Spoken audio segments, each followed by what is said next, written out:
right, so welcome back, Prashant. Thank you.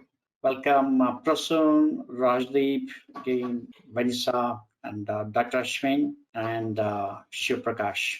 Great to have all of you with us today. And the topic which you're going to talk about is very interesting. And I see that we're all going to discuss about the business models, what really suits for now and future.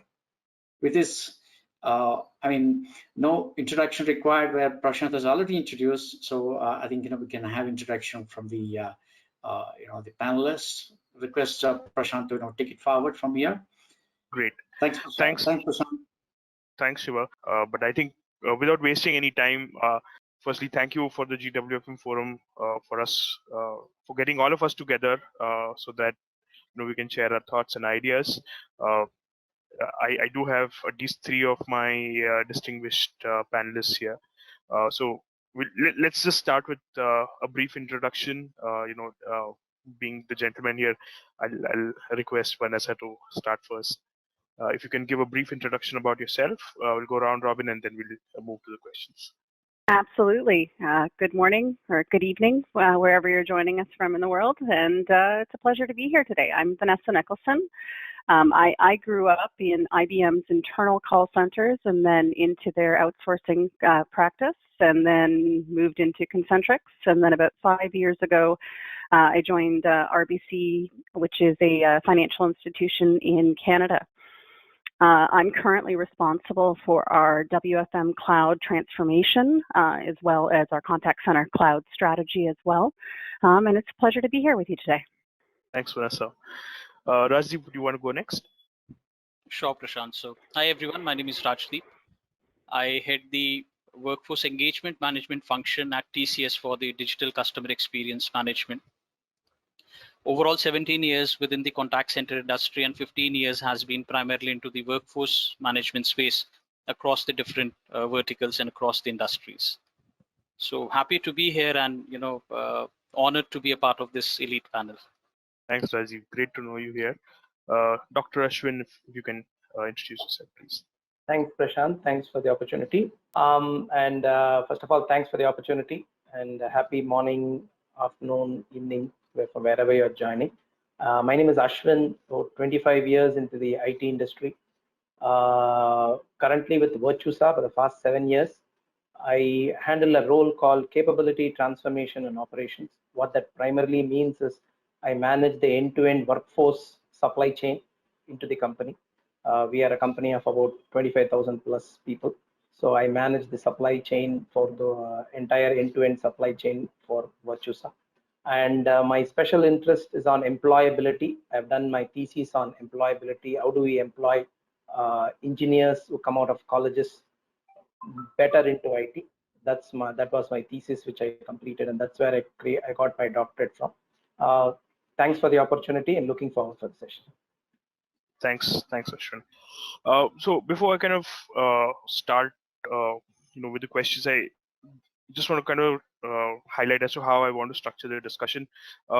So I've split the discussion into like 3 major topics, mainly, what policy-related environment do we see after the post-COVID era, after the COVID ends, how does the technology look like, and how does, as an individual, what are the skills that could be needed, right? But before we get into these specific domains, I just wanted to go to at least a couple of panelists to see, how do they see, a post-COVID era, what would be, if you could paint the picture, right?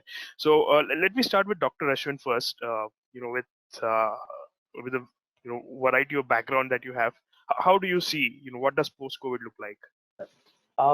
I think first answer, if you want me to answer in 2 words, it is not equal to pre-pandemic. So if anybody is thinking that it will be pre-pandemic, then we are fooling ourselves.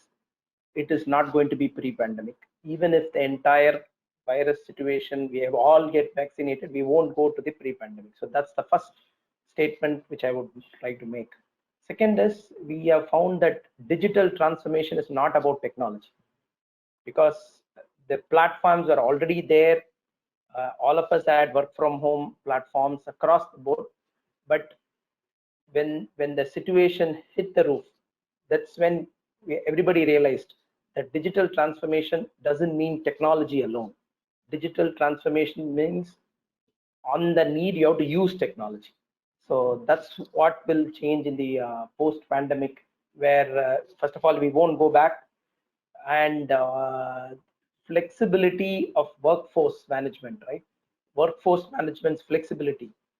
We now know, if you ask for a workforce engineer, we now know it's a contractor or a full-time employee or a third party. Those will change. The crowdsourcing will come into picture. We will have my new CEO was talking that today our competitor is not another service company. Competition for Virtusa is not another service company alone. It's the product vendors, it is the ODCs that the customers have set up. So our landscape of competition has changed.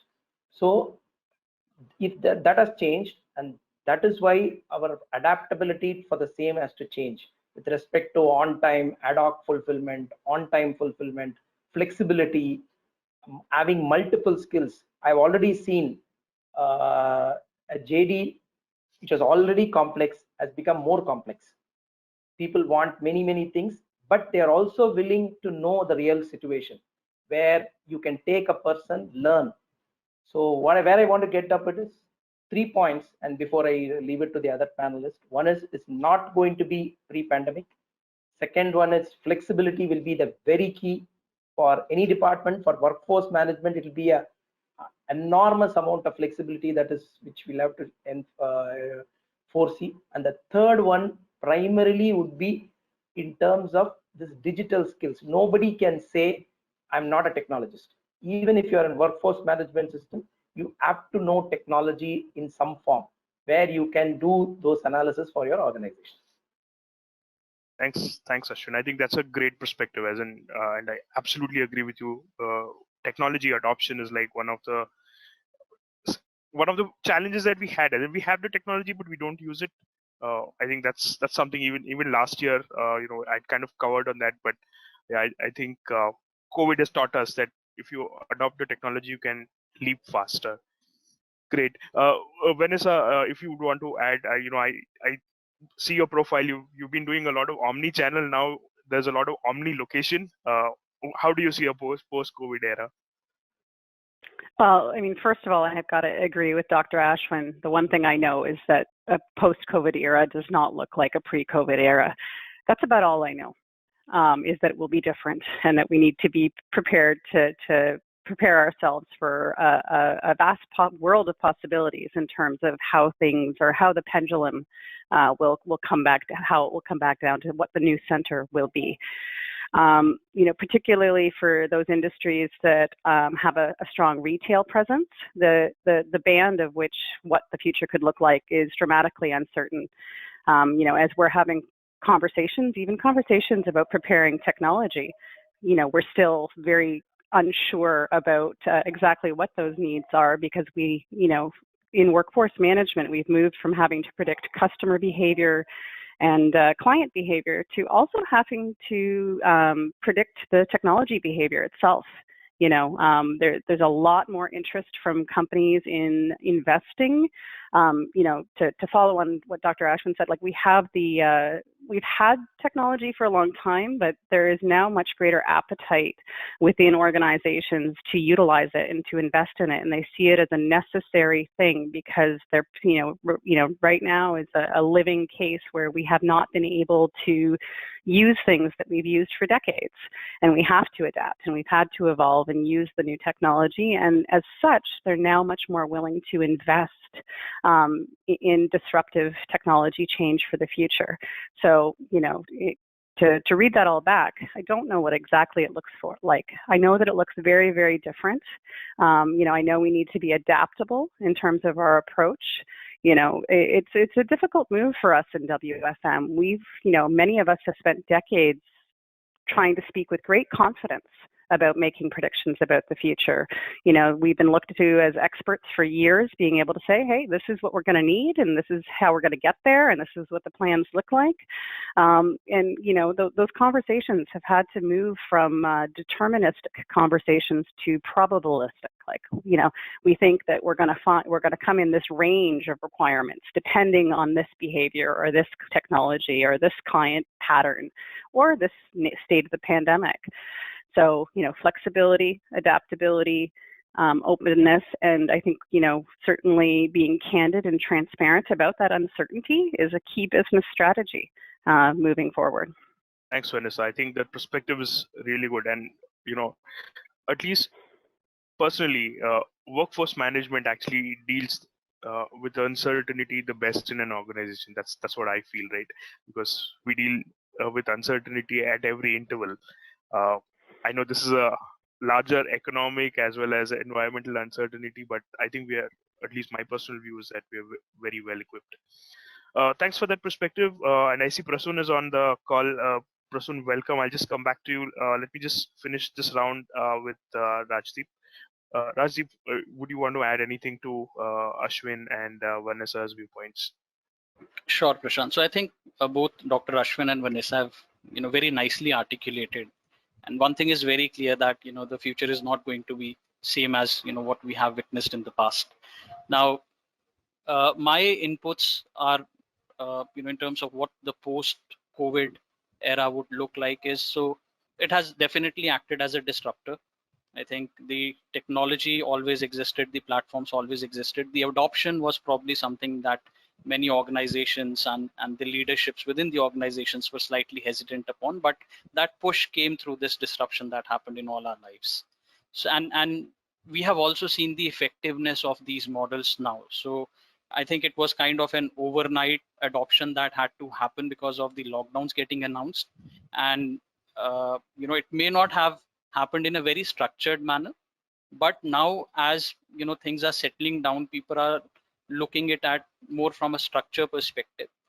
And I think everything happened with a lot of exceptions in place initially. So, you know, you had dedicated ODCs at a stage, proper DPA processes in place, you know, you cannot take a pen or a paper if it's a financial process. Now those processes are being operated out of home of employees, right? So that trust factor has, you know, kind of kicked in. And once again, you know, technology has played an important role in ensuring that the compliances and the DPAs and other things are in place. So I think this will continue, but a more refiner version will definitely come in. There will be a change in terms of the requirements of the customers from what they were expecting earlier. There will be some flexibility in that, but at the same time, I think it will depend upon account to account, industry to industry, and vertical to vertical. So, you know, that we should be, you know, expecting that it's not going to be uniform for across the industries. Looking at the employee aspect of it, or the you know, associates who actually do the job, like Dr. Ashwin mentioned, the JD has become more complex. It's omni-channel is the word, you know, which is being used across, and the technology nowadays is also you know, favoring that entire concept of omni-channel environment and a seamless integration or a seamless customer journey. So you now expect that with the relevant infrastructure in place, you are envisioning an agent of the future who can handle any interaction, no matter what channel it is coming through, and provide that customer experience and, you know, that delight to the customers. So obviously, when you look at the employee of the future, definitely they need to be somebody who are more technologically inclined and are adaptable, flexible, but then that skill set will also become more complex. So, you know, there will be a channel shift in terms of the profiles that we probably getting you know, sourced right now versus what we expect them to be in the future, because a lot of the low level jobs are already you know, getting automated or digitized, and it's more of the or the bots are coming into the picture, managing those repetitive tasks or you know, easier interactions. You have NLP bots, IVR bots, chat bots, you know, you name it, and you have something in the AI ML front available right now, and they are working fine. There's a lot of good containment that happens. There are multiple use cases that have been tried and tested and ensured that they are effective. So obviously, there is that volume which is getting eliminated, getting deflected, getting optimized. And obviously, when I look at the future, so I'm just focusing on probably when things stabilize, that you will have a very hybrid kind of a model that will come into the picture. You still have accounts or processes and people presence within offices. The real estate that's been invested into heavily will not go away overnight. But at the same time, from a flexibility standpoint and the work from home perspective, that will coexist, and there will be a lot more confidence in organizations and the management that yes, we can give that freedom for the employees to work from the comfort of their houses and still ensure that the quality of service is not compromised. Great, thanks, Rajdeep. I think the various aspects that you touched upon, right, and then this kind of resonates to pretty much all the discussions and keynotes that we've had during the day, right? Trust, how do we build trust, how do we take care of the security, how do we increase the flexibility. So before we get into more detail, I'd like Prasanna to introduce himself. As in, personally I know him for at least the last 5 years, but Prasanna, go ahead if you can introduce yourself. Great. Thanks for inviting me into this specific panel discussion. So myself, Prasanna Das, I have been into this workforce management field for the last 15 years, working with various organizations like Wipro and currently working with Fusion BPO services. I take care of workforce management, robotics, and project management team in the current profile which I'm heading. And I'm looking forward learning from the esteemed panelists today and also providing whatever inputs I can. Yeah, so since I think I covered at least one round with all the panelists, I'll pose the next question straight to you. From a policy and a framework point of view, what changes do you think are needed in a post-COVID era?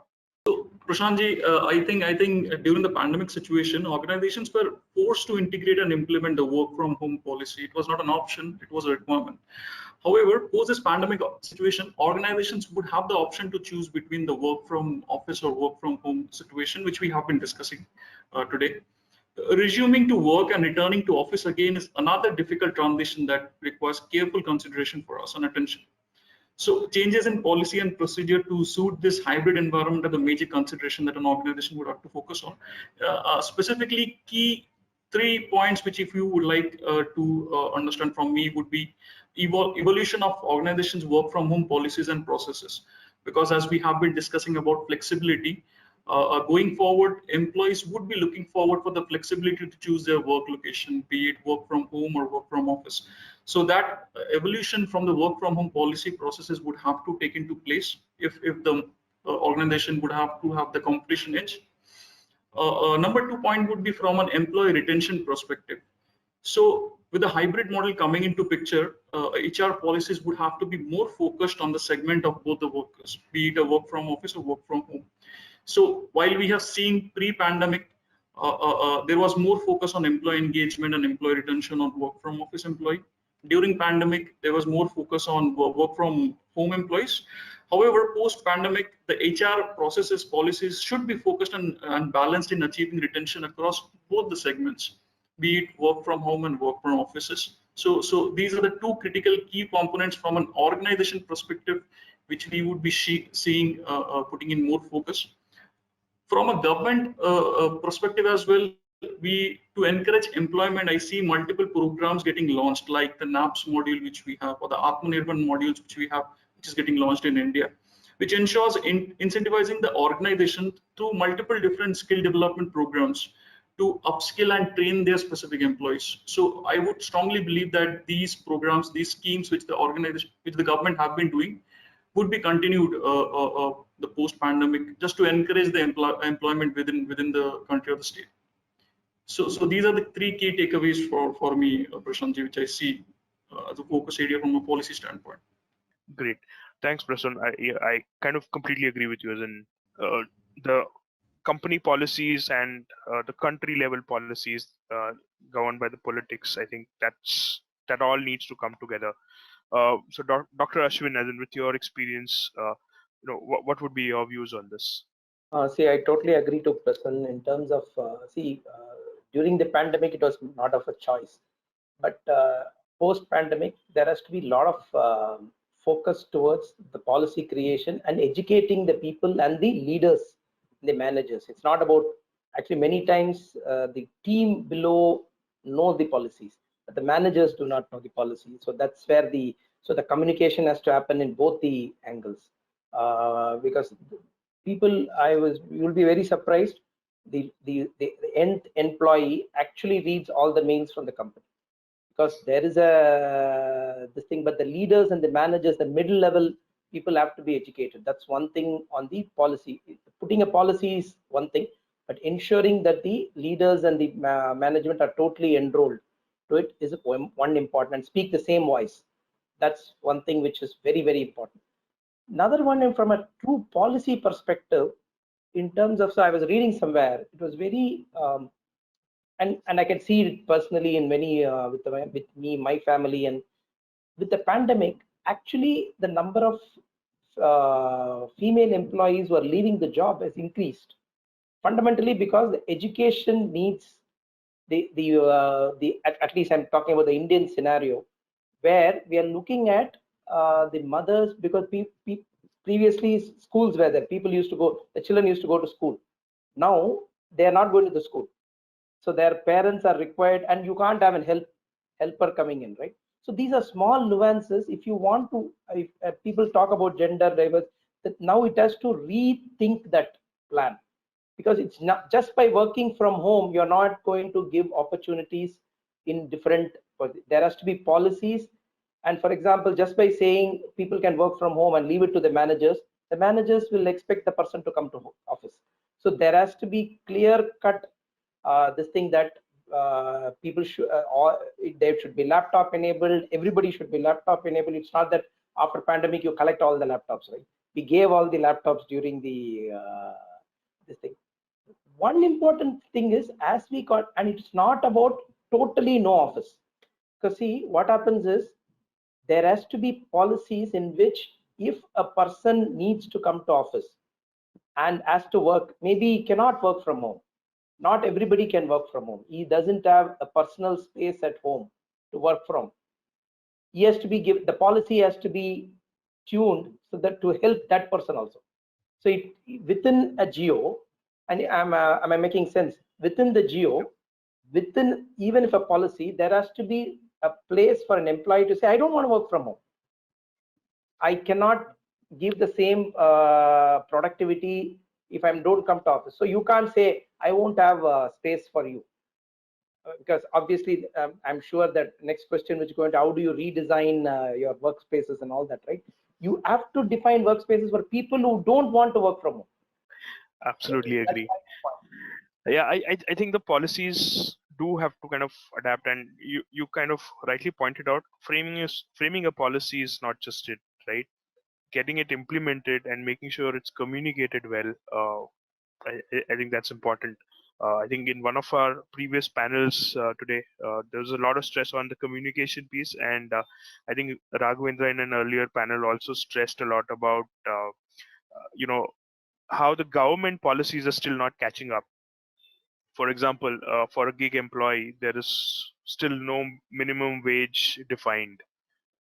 It's a simply minimum monthly wage, right? So there's a lot of catch-up work that has to be done. As in, though we've shifted into a post-COVID era, but I think the policies and all, at least that's my personal opinion. Rajdeep, any thoughts or insights from your side? So I'll just take a cue from what Dr. Ashwin said. So, obviously there is a situation that you may be willing to work from home, but it's not a sustainable thing, that you don't have that personal space. And right now the situation is that everybody is operating from home. You have your children who are attending online classes. They are not going to school. They also require space. Your spouse is also working. He or she has her own, calls and engagements. You have your own calls and engagements. So and you know how the Indian, specific to the Indian environment, how the household work environment works. So that's definitely an option where that needs to be explored, that it's an option that is given to people who actually have that enablement and can actually do that. And from a policy standpoint also, if you have to have this hybrid model, then you also need to focus how you effectively engage those people, because when they are in office, you have those team huddles, team breaks, team outings, and you get that cohesion going on.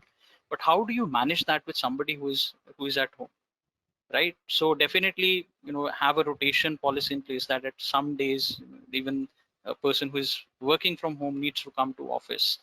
Even from an office standpoint perspective, I'm sure the social distancing is here to stay. So how do you actually do that seat planning and seat mapping?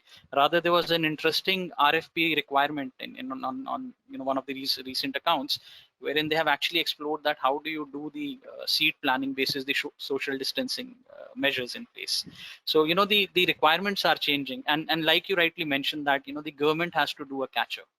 Now, very simple prime example is that you need to have that infrastructure available. You can issue laptops, but the laptops only have a 2-3 hour backup. You know how the electricity situation is there in India, right? So how do we enable that? How does the government support us in that sort of an initiative? Along with the government, how does the organization support the employees in this situation? So there's a lot of time and effort that is required to look into all these things in detail, and then come up with a comprehensive solution which is acceptable to all, and at the same time is effective and workable. So that's what my thought process is. And similarly, from a government standpoint, I think the bigger challenges, I think there is special permissions which are required if you have to allow your employees working from home. There has been an exception given, so organizations are currently working in that model, but else there is a special license. Plus, majority of the organizations operate out of the SEZs, and they enjoy the tax benefits and all. So how does that come into the picture when you move a majority of your workforce working from home? And then I think recently there was also a debate around the tax benefits for an individual, because now they are sitting at home utilizing the electricity and other resources, while business can enjoy benefits from a tax perspective, but since you are an employee, you cannot do that. So the multitude of things that need to be explored. It's not a very simple, straightforward solution. It will evolve over time. I think it has to be one step at a time, but gradually, I think probably a year or 2 years down the line, we should be in a better place than where we are currently. It will be much more structured. Excellent perspective, Rajdeep. I think what you've touched upon is the differentiation between the economic policies of governments, and they give tax incentives for setup, versus the labor policies of government, right? At least economic policies will be hopefully faster to implement, but I think the labor policies will take time, and they would need some influencing. Now, since we're talking about the work environment, I think we planned for talking about skills earlier, but I think let's focus a little more on the work environment. So Vanessa, I'd like to bring you in this discussion. From a work environment perspective, what do you think would be the changes needed, and how do you attract people to work, and then taking care of the security, if you can touch upon those aspects? I think one of the main things that we're finding is, and what I'm seeing from some of the more successful companies, is that it's got to be an employee-led approach. So it can't be an edict coming down from the top down that thou shalt return to the office or thou shalt stay at home forever. People are looking for any degree in between, and they're looking for control and power, in a vote, so to speak, in terms of what that looks like. That's complicated, right? That's a lot of different people and a lot of different wants. And, the WFM and us all goes, oh my goodness, that's a lot of different things to model and to plan for and to support from a technology perspective as well. I think one of the key disruptions I'm seeing here in Canada, and it may be because of sort of our vast geography, you may see it a little bit as well, because you tend to have a lot of centers really sort of around urban hubs, is with the people are moving away from the hubs, right? So, we really have to focus and invest on the ability to bring people up and enable them technology and hire them and train them without bringing them into centers, even to pick up the laptop, right? The government policy is changing here to really focus on getting internet out to the distributed areas in a better, higher quality way, because it's really important in order to maintain the same sort of access to education for all those kids studying at home. But it's also it's an equalizer for the playing field for employers as well, right? So we can now look vastly beyond our urban centers. It's a very different landscape in terms of competition, talent, expectations, but also getting, a lot of the technology solutions that everybody has put in place over the last year. Some of them have been, Band-Aids, right? Like, and they involve, cobbling together a little bit of on-site, a little bit of off-site, at very minimum, there's often somebody coming in and picking something up. That's not what it's going to look like anymore. And the biggest companies are moving there very, very quickly. So, coming up with the technology solutions that will equalize the playing field and opportunity, allow for a hybrid workforce, allow for that engagement. It's a lot of what if simulations. It's a lot of different iterations that are going to exist in a concurrent fashion. So I think somebody, I can't remember who, but somebody kind of indicated that the future of planning is very complex. It is. It's going to be much more complex because of the amount of variation that we're going to have to be able to bring into our models. And, I think Martin on the previous segment was sort of talking about sort of the days of Excel may no longer work. And it's very true. Like you can run a couple of lines in Excel or even in the WFM time, there's a lot of technology overlay and iteration that we're going to have to work through, and it's going to be complicated. It's going to be fun. I'm very excited to see what that looks like, but fundamentally preparing for a world that's got a lot more alternative scenarios in place, and there's going to be an expectation, from our employees, but potentially our customers as well in terms of their choice. And if we're not prepared as companies to give it to them, there's others that will. So it's the competition is now global. I'm seeing, again, I can speak to this more from a North American perspective, but I'm seeing people take jobs all over the world because they're chasing very, very specific skill sets, and nobody cares where you work anymore, right? So, particularly for Canada, that means, very, pricey American companies chasing down our top talent, right? I'm sure in India as well, with you've got people being able to tap into resourcing that they don't need to be, in your headquarters anymore. So if you want that talent, if you want that leader, you can get it, but that goes right down to the agent level and the technology, and we've got to be prepared to compete for talent. Okay. Yeah, so I think Vanessa gave us a great perspective on, it's not just in the same headquarters or same city as in people are moving remote. So in one of the books that I was reading, it's no more work from home, it's work from hometown now. So it's I think the work environment and the individual preferences as so Dr. Ashwin, if I can just bring you in here, now that people have a choice between work from home and work from office, how do we keep both these options attractive? If you can just touch upon that. So in terms of we'll have to first of all redefine critical business processes and have the courage to question the assumptions, right? For example, if you look at a project, let's take a project per se, you will have project initiation, brainstorming, design, implementation, rollout.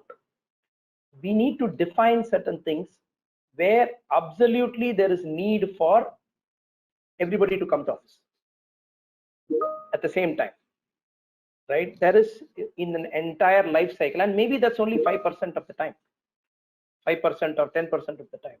So you have to define the processes in which, and now with this agile world, how can you define those processes clearly and give employees the choice to choose. But at the same time, when you give a choice, you also have to make the employee clear that there are situations in which there has to be something forced, right? For example, if for a rollout, I'm just taking an example.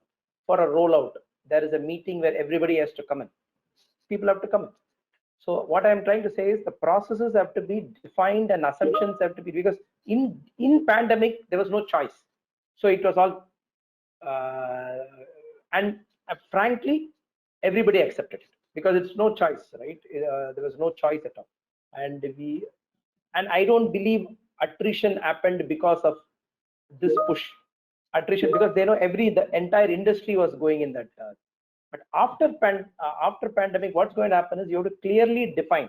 So if I say I am in this phase of the project, and as an employee, if I'm in this project, I should be work from home or at office. So that's very important change.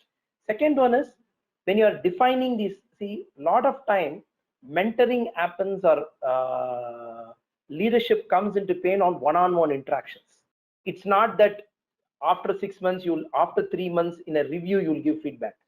You give feedback then and there. When you walk the aisle, you give feedback. When you on a coffee, you give feedback. How do you capture that point in the post-pandemic world? Okay, that's very important. You have to reimagine your interactions with the employee in a digital platform. It can be captured and it has to be talked one-on-one, either in a video con or in person. But there has to be a capturing of this feedback and this one-on-one, because as an employee, this is one thing which I miss going to office is getting this feedback from my managers, which is not planned, right? And giving this feedback to my team. So there has to be digital platforms which will capture this and a process aligned where people can talk to their leaders. So that's one thing I changed. And from a workspace, Vanessa touched upon this point, is a very important point. It is not about you have to create offices in your not metro areas also, because so far we have been only focusing on metros or areas, cities which will become metros in some time, right? So you will have to focus, you'll have to have a small presence, whatever presence, because an employee there might want to come to office there and the project might need him to come to office there. So that point of time, he should be able to change this. The last point from my side on this is when you revision an office place. Okay, I was reading somewhere. So anybody who's working on cubicles, right? If you're working on cubicles and not in meeting and not going to meetings, are perfect candidates for directly move that to collaboration centers, right? Only when you need collaboration, you come to office. But that's not the only way. As I touched upon previous, somebody might say, I will only work from office. And believe me, I have already asked people lined up with so many emails, when is the office starting, right? And in India, we have a different problem. You cannot start office. IT cannot start office at least. Correct? So that office space needs to be defined in such a way that there is an bay or whatever is allocated for people who choose to work from office, whatever is the role, whatever is the case of the project. There has to be collaboration centers within the rooms, where people can collaborate. And then most importantly, the work, it's a different topic and maybe we'll not have a separate discussion, but then it has to have health centers in the office, from both physical and mental health centers. See, so far, the only place a person goes to 90% of the time outside home was the office. Now we have removed that element out of his life. There is, I was reading somewhere, there is so much of request for emotional and physical well-being. So offices, when redesigned, have to have a space dedicated. It's not that one nurse which you keep there and does first aid, right? That's not what I'm talking about. There has to be a center which caters a small area which caters to the mental health and the physical health of an employee. very interesting. As in, I'm just taken back to some of my college days where in one of the segments we were taught that if you're creating a mall, you need to have a catchment, maybe a movie theater or a supermarket. In the same way, when you're creating a office for the future, a health center is needed. Right? I think that's a very interesting perspective that you bring. Just conscious of time and also of some of the audience that we have, right? I think a lot of the audience that we have on this call are people with younger generation who are very enthusiastic to learn and all. So I want to touch upon the skills. What are the skills that are needed? Both from a workforce management perspective as well as as an employee perspective, right? Maybe I'll start with Prasun first. Prasun, do you want to touch upon the skills? Both, I request the panelists to kind of touch upon both, as in from workforce management perspective as well as from an employee perspective. Sure, Prashant. So I have been hearing Martin previously, and I think Rajdeep also touched base it slightly while he was introducing.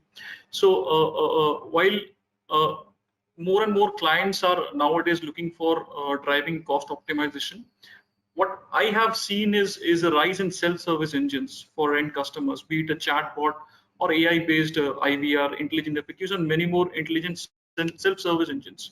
So with these platforms, we would see that the basic queries getting catered and more complex queries are being driven to the workforce. So concept like multitasking or super agents, super employees in an outsourcing provider would be more and more required. Hence, a key focus of the organizations would be on the learning and development for each and every functions. So how an individual can perform more than 2 tasks is something which we would be looking forward to, as the basic volumes across contact centers would be driven through this intelligent platforms which we have been discussing. Specifically from a workforce management standpoint, rather to the core workforce management standpoint, we need to move ahead from the FSS approach, which we are currently looking into, just the forecasting, scheduling, and staffing, and integration of analytical platform, be it an open source like Python, R language programming is something which would be more needed, or even a tool like Tableau would be something which would be more needed from an integration standpoint. So these are the key skills which, from a workforce management standpoint, which we would be needing to be upskill our employees is what I strongly believe and I've seen across the clients. Thanks, Prasun. So you for at least for the workforce, you're seeing blurring lines between reporting and workforce tools. Right? Correct, absolutely. With more analytical tools like Python and R and all. Yeah, great. Vanessa, what would be your perspective on this? I think that the days of setting a model and forgetting it are gone. So to sort of translate that into skills, we need builders. We need people who are capable of understanding increasingly digital complex environments. The days of having an ACD and a skill and it being like that for 10 years and and doing simple regressions, that's not happening. There's a saying that the river I step in is not the river I stand in, right? And that's going to be the contact center. The environment itself is continually changing, including the customer flows with digital integrations. So as a result, our WFM employees need to, it's not about technical savviness, it's about technical fluency. It's about being able to speak the language. You don't have to code it, coding it is a good skill too, but you don't necessarily have to be there executing code or setting the design, but you need to be have that ability to be able to have a conversation, a strategic conversation about technology, because they're going to come to us asking for, what does that look like? If this happens, what happens there? And you need to be able to understand those different inputs and outputs. And it's not just people and calls anymore. It's peoples and calls and bots and, personalized customer experiences based on channel preferences, and being able to predict those different lines is going to require an increase in technology awareness. Let me phrase it that way. So it's not about being able to do it, but it's about being able to understand it. You know, the same way 10 years ago, everybody had to understand the basic call flows of a contact center to be able to model and simulate it. You now need to be able to do that, except it's now technology spaghetti, so to speak, right? Everything is going to, and being able to go through. So being able to have that fluency is a really key skill, because it's going to get you at the table for the strategy. Like there can't be people off here doing the technology strategy and people over here modeling and simulating. It's got to become a conversation, and the way to get yourself to that table is to develop confidence and comfort with the language, and you know, learn how to speak it. That's a nice way to put in technology spaghetti, right? So what's the sauce in it? I think let's hear from Dr. Ashwin. What's the sauce? What's the skill that's needed there? Yeah, so in terms of, let me take that question two, as you said, right? Two aspects to it. From a workforce management perspective, I think every role has to be technically knowledgeable. So in fact, in our organization, we run a program called Tech RM, where RM, the resource manager, becomes technical, in the sense, can they have the first round of discussion with an employee? The technical interview, account interview will happen later, but can they first have an inclination? What are the primary skills? What are the secondary skills? What is happening in this industry? Should look at Java full stack. What does Java full stack mean? Or if you look at data, what are the skill sets in data? What is the job descriptions which they have to look for? So in our organization, we want to call them as Tech RM, where the resource manager becomes a technical RM itself. So tech savviness is one thing from a resource management perspective, very important. What is happening in the industry from an so that they can also predict, right? In the sense, some sort of a prediction which can happen in hiring and other things. So that is one thing from a resource management, tech savviness.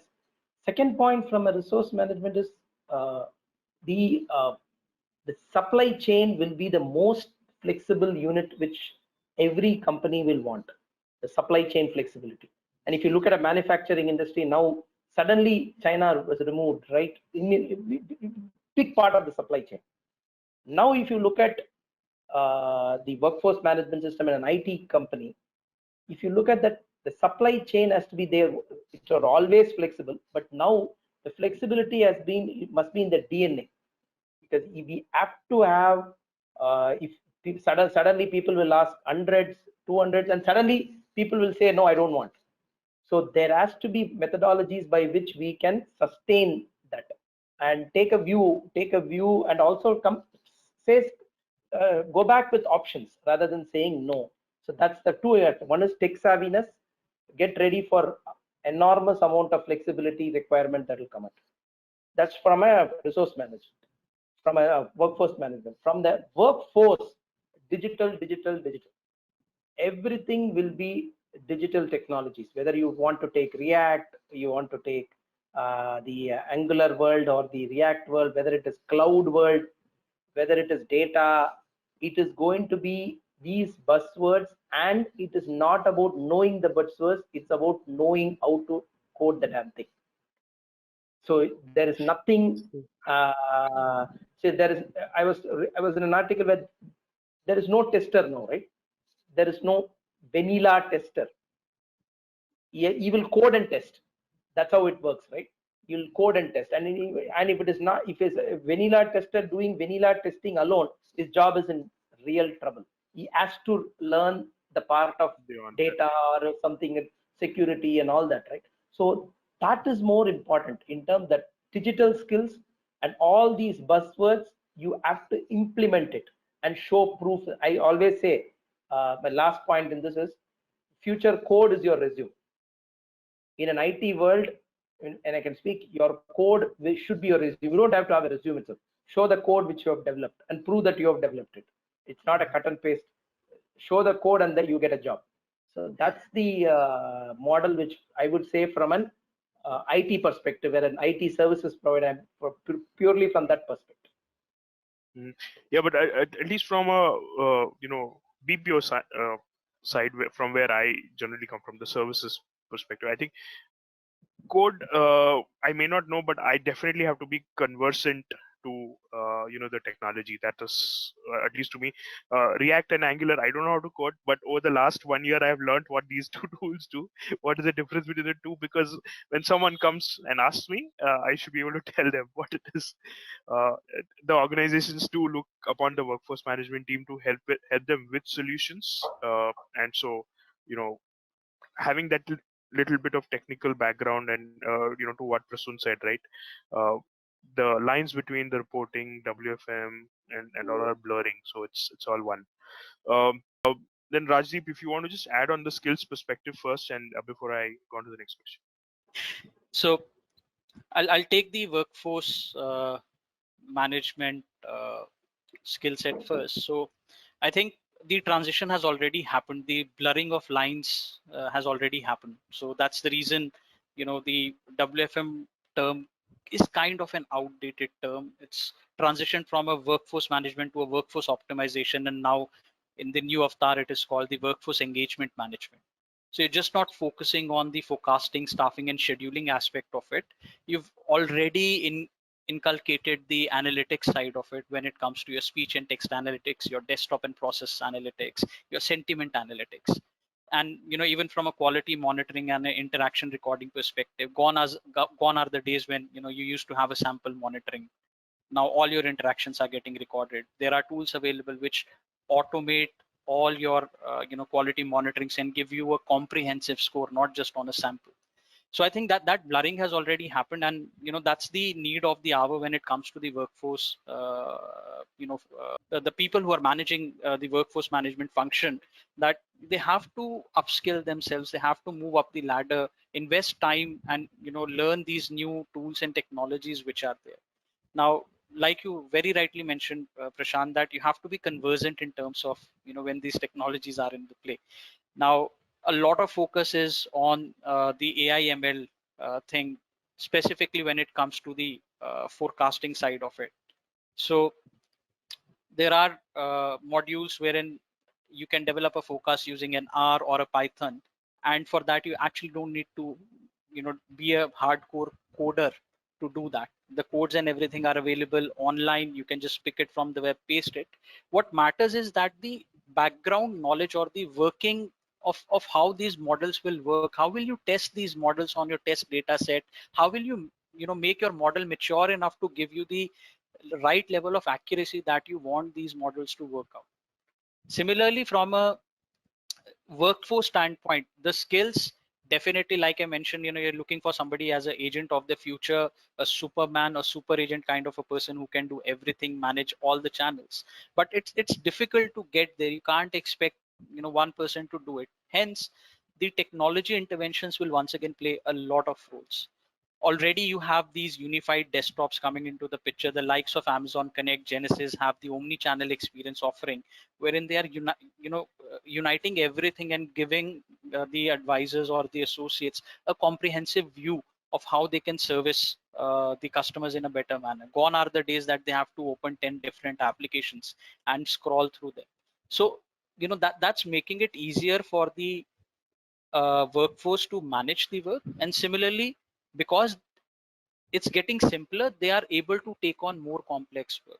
That's how I see it.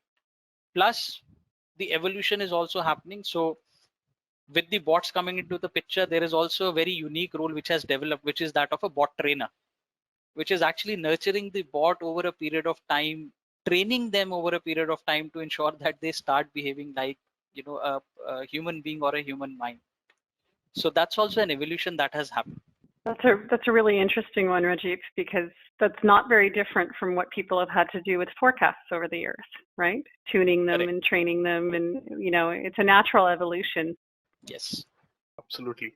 Now since we are on the topic of skills, I just want to touch upon, I think GWFM offers a lot of skills related training on WFM. I think it encourage people to look at those.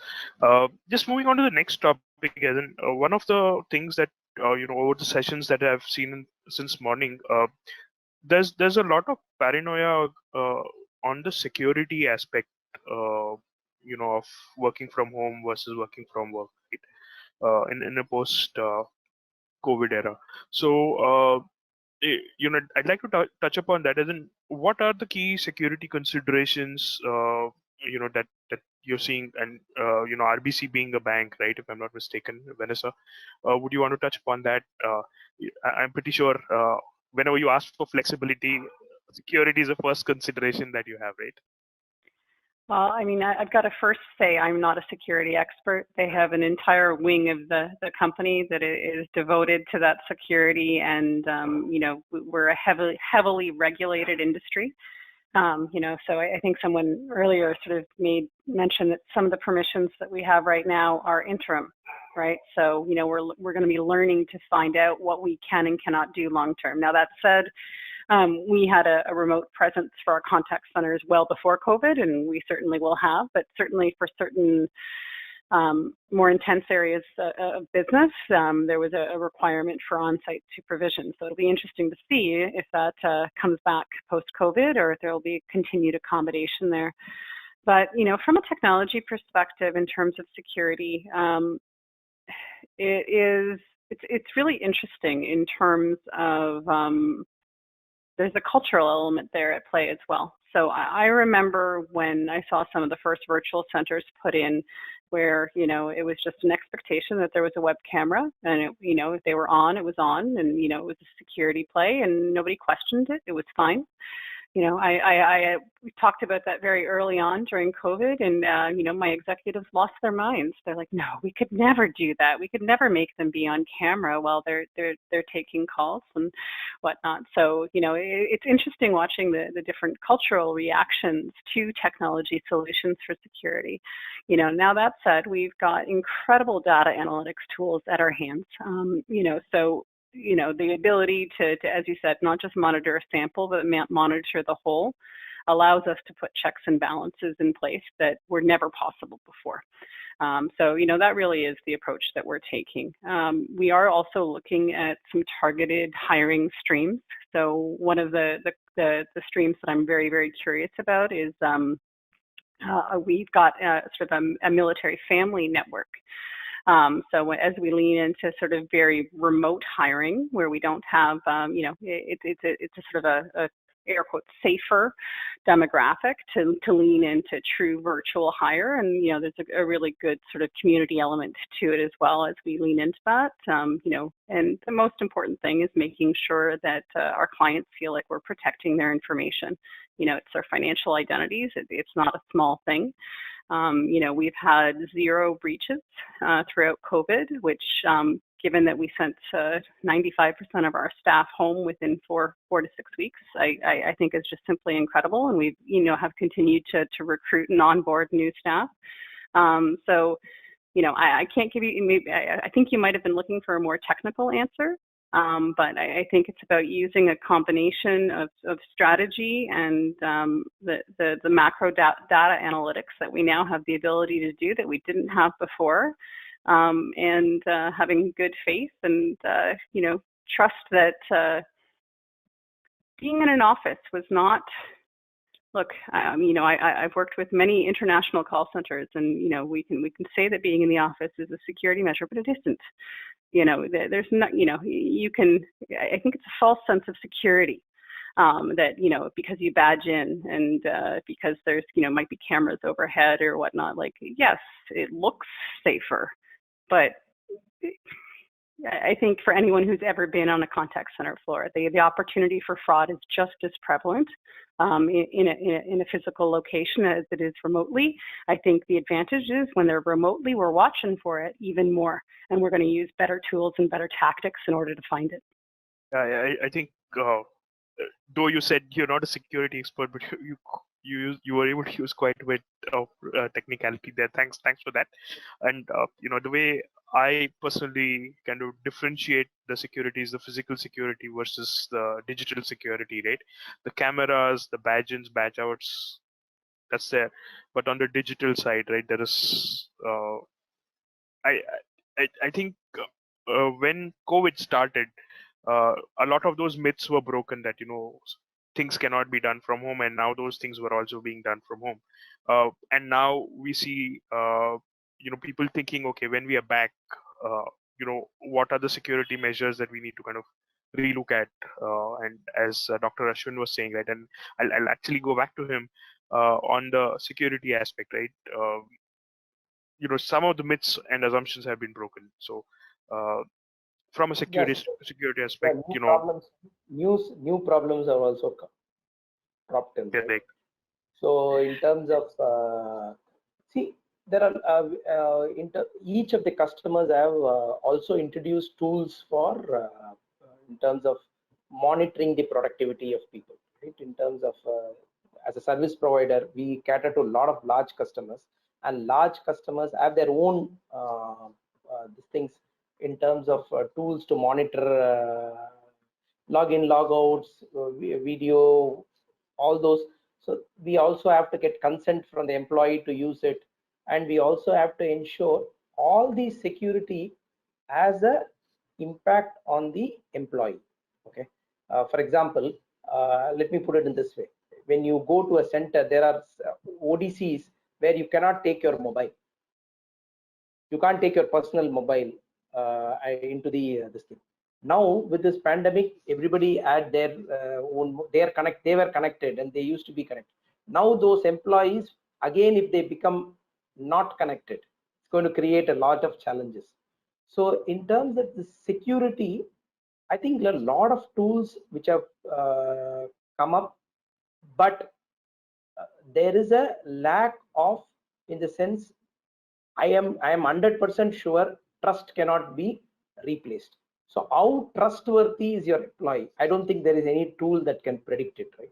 So how do we create that trust? For that and all those misusers are just 1% of the company. 99% of the company will use the tool properly. That's we are part of the industry, that 1% only creates the problem.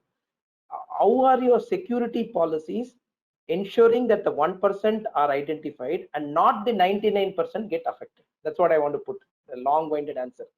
Any security policy should be aimed at finding that 1% and addressing it, rather than disturbing the 99% of the work. So that's my very broad answer to it. Second one, very specific answer is, in terms of the customers are demanding security, these things for them. So in terms of whatever, as a service provider, you create your platform, that platform has to talk or relate to some sort of a data providing to the customer platform. So that's where it gets very tricky. So you might have your tools and these things, but when you are a service company and your customer will have its own tools, and how do you merge them? That's going to be the next level of challenge. Agree. So interlinking kind of security policies of two different companies. Policies and tools. Yeah, and especially if you're in a BPS environment, you could be having multiple clients. So having something like a overarching security is definitely needed. Rajdeep, I'll just turn to you on the security aspect. Is there any insight that you would want to provide? See, I'll just echo what Dr. Ashwin said. Nothing can replace the trust factor. So, and like Vanessa mentioned, that you have a sense of feeling that you have when in an office environment, that there are cameras and you have the badge in and badge out. But if you actually look at it, a fraud can be committed. There's nothing, no cameras or the badge in badge out can stop you from it. It's only that those things can help you figure out the accountability in terms of who actually did that. And similarly, in a home environment also, now with the security processes in place, you can figure out that. So there are tools which are available, like the DPA tools will monitor your screen throughout. They actually record your screen, so you can see what you are doing, right? There are applications which detect the presence of your mobile camera in front of your laptop in case you are trying to take a photograph, right? It will capture an image without you knowing and upload that to the security team. Similarly, the webcam of integrated webcams in your PCs or your laptops at regular intervals take pictures in terms of who is actually servicing the customer. So those things are in place, and this is the governance model or the governance structure that is kind of evolving right now, because this hasn't happened earlier. This is something new, and we're just trying to figure out ways in terms of how we can put that framework or that structure in place that ensures the level of faith in our policies, in our security, that we have fail safes in place to ensure that if first thing is that we trust our employees, they'll not do anything like that. That's the reason we have onboarded them, we have hired them, and we have entrusted them with the responsibility of servicing our customers. So that's the first thing. But even if there is 1% element, like Dr. Ashwin mentioned, how do we ensure that they are refrained from taking any sort of a negative action? Those fail safes are in place. So it's basically a deterrent that is in place. I think that will be the right word to use, a deterrent, and how effective that is. And then personally also, I feel that security is something that an individual should also, it's an individual's responsibility, like just like logging in on time, badging in on time, making sure you're taking care of the office property, and especially the data is like a personal responsibility. That's just a piece of advice to the youngsters listening in. Prasun, I think I'll just change the topic a little bit, from security to, back to a bit of workforce management. From a workforce management perspective, in a post-COVID era, what specific changes do you think need to come in? As in, or rather, I would put in, what specific changes would you need in planning versus in real time? If we can just touch upon these two topics. So one of the key flexibility along with the employees which the workforce management team members have received, Prashantji, is the flexibility of doing more flexible scheduling or resource allocation, which we say in the staffing standpoint. Like allocating split shifts, allocating part-time shifts is something which is slightly easier if the employees are working from home in compared to if the employees were working from office. That is one of the key changes which I see from a workforce management standpoint, which would be there once the post-COVID era would start, and once we would be pushing or encouraging employees to start working from office. So that is one of the key changes which we would see. And from a volumetric standpoint, specific industries, I strongly see that the volumes would be multiplying, like the travel and transportation, travel and hospitality industries, which has severely taken a hit. And in few of the segments, currently we are seeing the volumes to be 3x now, where as the economies are scaling up, industries in travel and hospitality are opening up. Even the healthcare segment is opening up to certain extents, where there would be a very high demand in the demand estimation phase, and doing the proper resource allocation is something which would be critical from a workforce management standpoint, at least in the post-COVID era. Thanks. I can jump. So I think you touched upon the increase of flexibility. Yeah, go. Sure, Vanessa. In fact, I was going to come to you. As in flexibility and complexity, there is a trade-off there. And go ahead if you want to just jump in first, and then I'll come back. I was just going to say that the best WFM historically has always been the one that is most strategically connected to its business. That's never been as required as it will be moving forward. I talked a little bit about the uncertainty of the predictions that people will have to make now, and having to be transparent and candid. But I think what that means is that you have to collaborate with the businesses that you're supporting in a strategic way, so that they are invested in helping generate the guardrails that you are making your predictions on. The old world of saying, hey, what am I going to need? And WFM going, here, this is what you need, this is what you should hire to, it's got to become a conversation. And it's going to have to be one that's continually tuned over time, and you need them to feel like they have a stake in that game, so that they continue to get you the information that you're going to need in order to adapt it. Business is changing, strategy is not fixed anymore. Things are going to be changing very quickly, so you've got to be very, very closely tuned with those changes and insights, because regression is not going to work. So you've got to get those business insights, you've got to have those relationships, and you've got to have that collaborative ownership of the WFM product so that they feel vested in its accuracy and committing to giving you the information that you need to be successful and to adapt and evolve. Great. So just digging a bit deep into that, Vanessa, you said the workforce should be aligned to the company objectives and vision, right? Are there any insights that you want to share, how it's done at your organization? Well, that's an interesting question. Having worked both in the outsourcing space and in sort of in-house WFM, there's certainly different pros and cons. One thing that I have certainly felt both when working in workforce management in IBM's internal contact centers and then now at RBC in the bank is that one of the privileges of being in-house WFM is that stronger connection to the business insights and that partnership. When you've got a vendor relationship, you may be able to formalize that information sharing, but it may be a strategic partnership. You can brand it as much as you want, but it's not the same as having a singular corporate objective and guiding principle and working really, really together.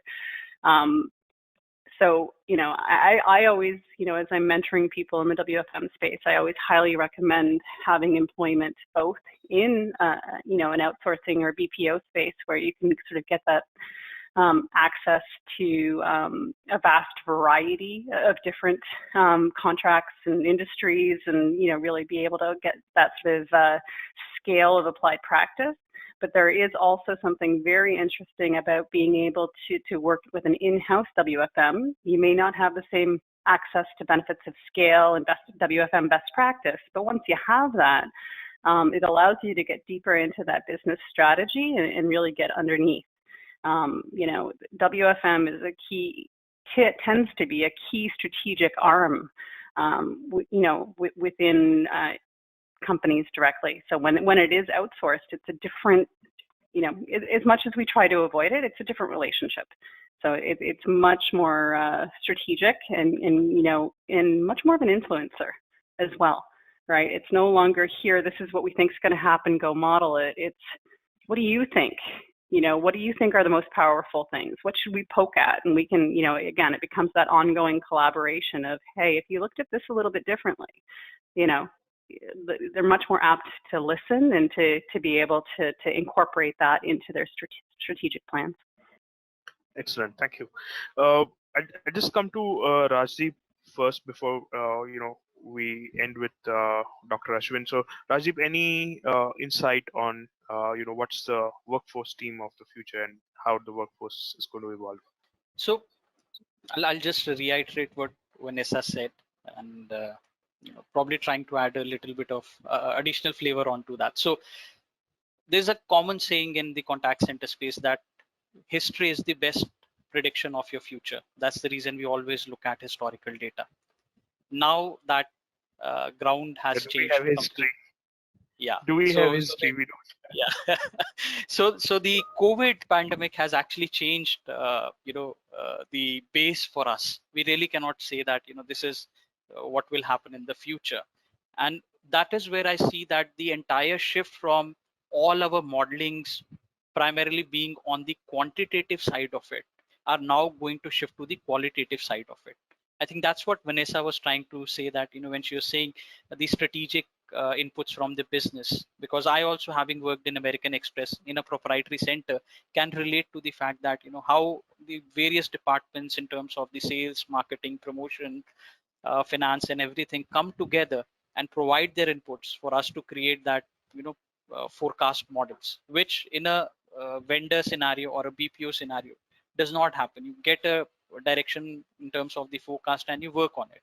You can have that relationship, try to work cohesively, but that level of information will not come, because at times they just can't share it. A very simple example of a retail business that I can share is that they would always tell us when their flash sale is going to happen. They will always tell us which week.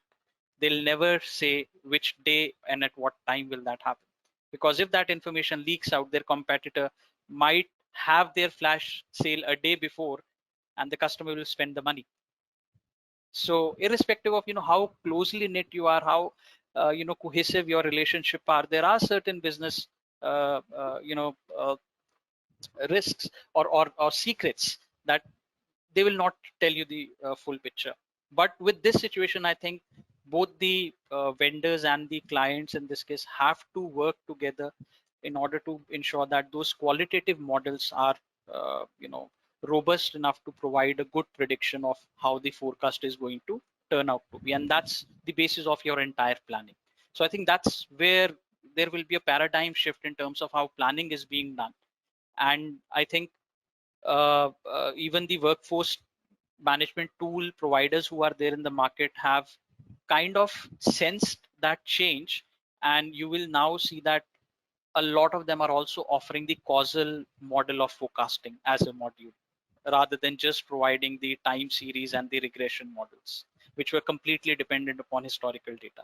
So now you have a causal model wherein you can feed in your sales numbers or your number of sales or something that is going to have an impact on your volume forecast, and it will give you an output.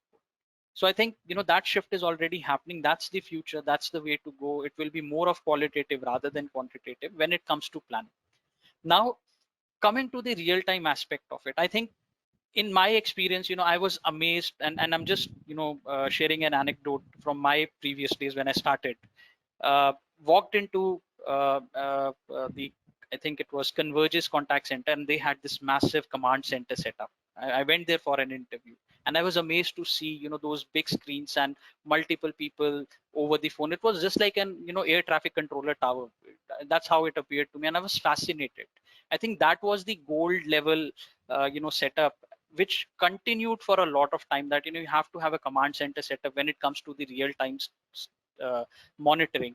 And you connect with the duty managers, you connect with the supervisors, ensures that people who are out of adherence follow the adherence, and wrap up calls, and you manage the queue. With this scenario, the COVID scenario, even that has changed. You don't have people in office whom you can just walk behind and tell that get off the wrap time, get off the hold, wrap up your calls quickly, or take away the aux and log in. They are virtually situated in their homes. Now, if they are not on the phones, how will you contact them and tell them that they need to log in? So that's the challenge. And I think once again, the tools and technology is coming to our aid, wherein you have options of a fully automated intraday. I think Employee Engagement Manager is one tool offered by NICE, which has completely automated the intraday element of it. You don't have to monitor anything. It sends out intelligent alerts on the screen. So and the person has to click it, read it, acknowledge it. So they cannot say that I never received what you said. So those interventions are there. It sends out intelligent alerts, ensures that people are adhering, and also does the intelligent thing of looking into the trends of for the day, doing the reforecasting, optimizing your breaks, optimizing the offline time. So that's already being automated. I think that's the beauty of technology right now, and that's the need of the hour also. This feature probably existed earlier also, but there weren't many takers for it. Now with this changing scenario and evolution that we are witnessing, you are finding people asking for such solutions when it comes from a workforce management standpoint. Absolutely, and that's what I think Dr. Ashwin was saying, right?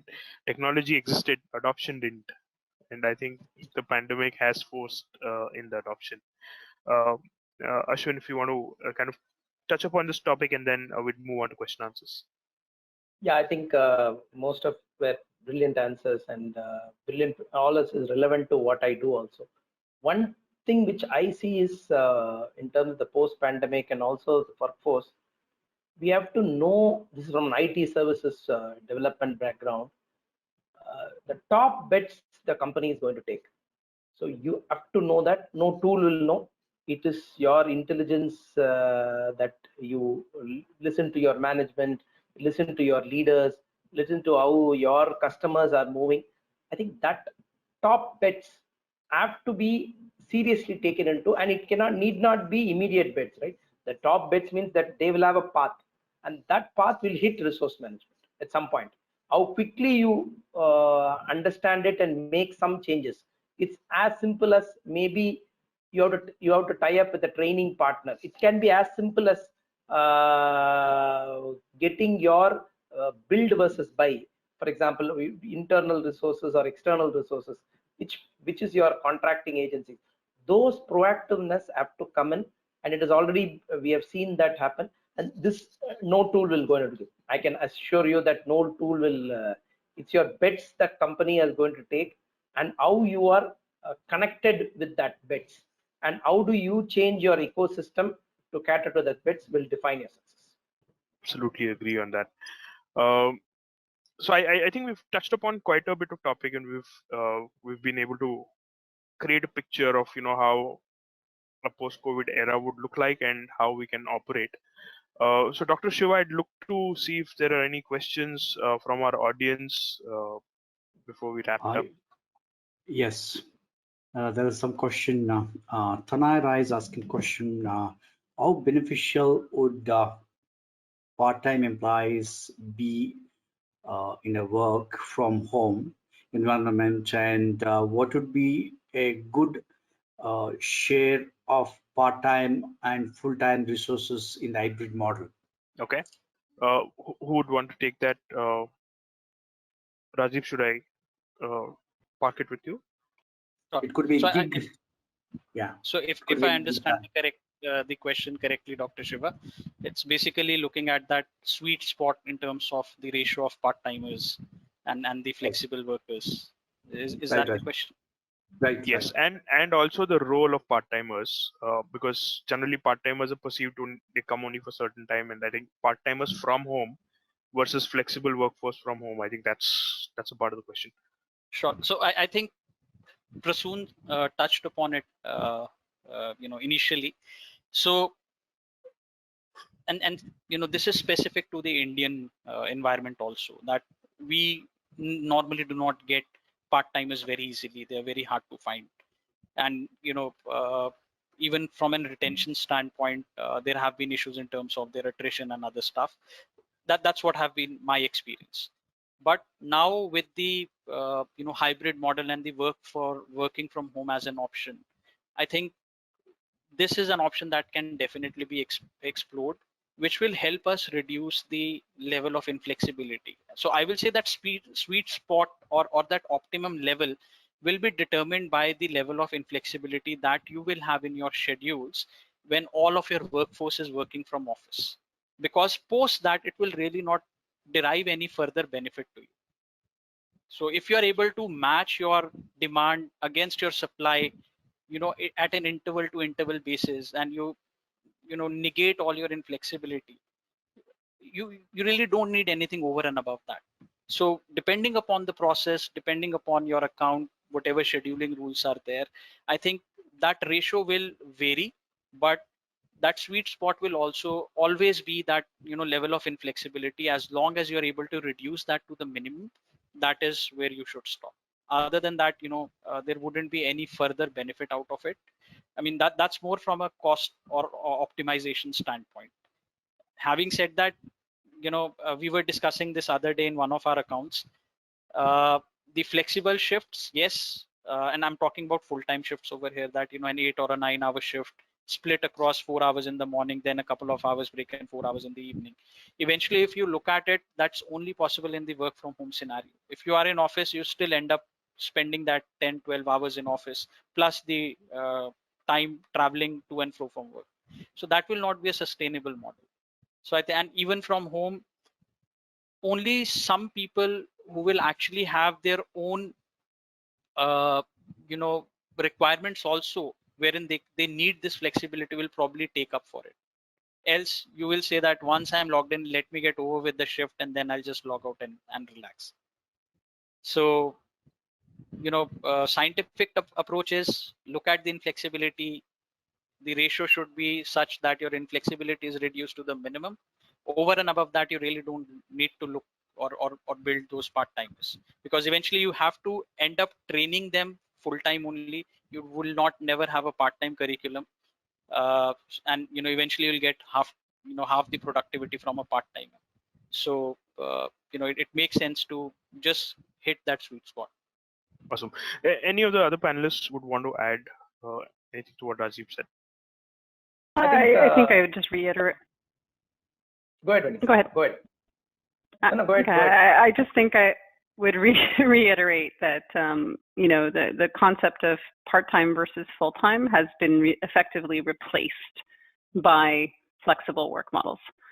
Again, I think those concepts are a little bit outdated now. I think that it's about, as Rajdeep indicated, it's getting that optimum coverage to your demand curve, and I think that the concept of full-time versus part-time is going to be very much replaced with sort of flexible, what do you want time, right? There's going to be ranges, and employees are going to expect more control, in terms of selecting what they can, of course, from what's needed.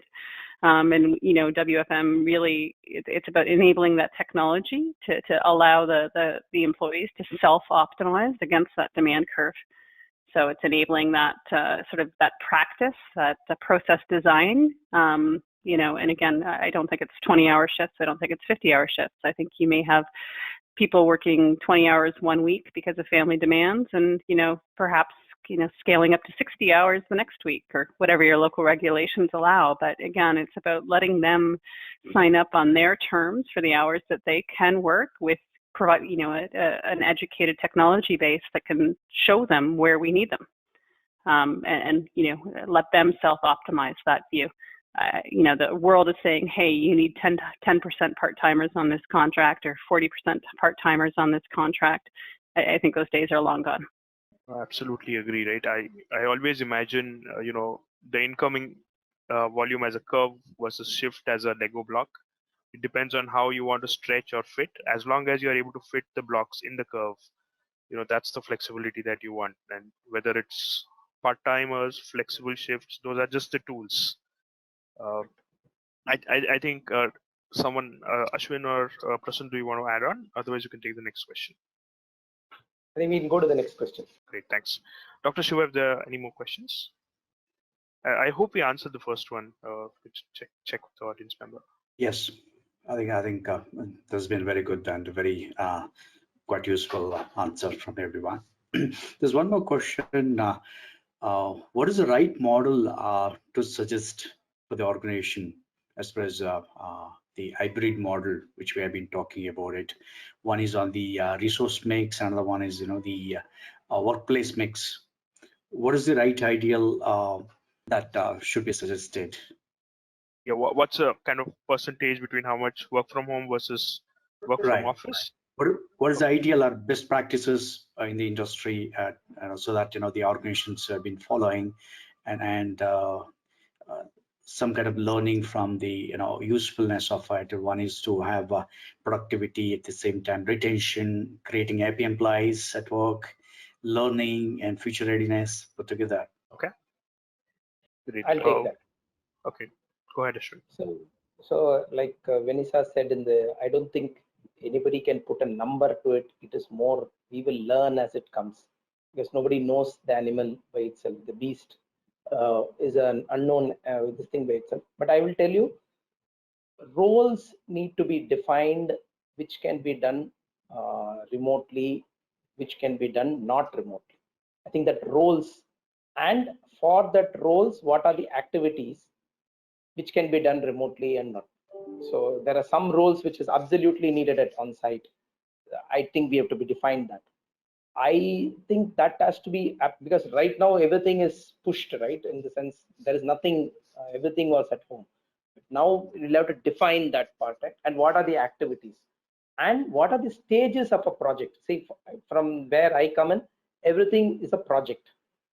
So the stages of a project which needs people on site and remote have to be defined. So I would say it's very difficult to put a percentage number. It will be a hard guess, but I would suggest that we'll have to learn from those models which will open up. As offices open up, we have to define those activities and the policies and activities, and define that. If you want to put a number, hard number, I would say throw a number of 70-30, right? 30% I would continue to be at office, and 70% of the work because of the digital transformation and all that can be. But that number is an educated guess, because we'll have to see that happening and redefine the model. So as I told in the initial stages, the roles have to be defined, and then the activities have to be defined. Both have to be defined to capture that. Thank you, Dr. So thanks, Prashant. Just to continue on what Dr. Ashwin has been saying.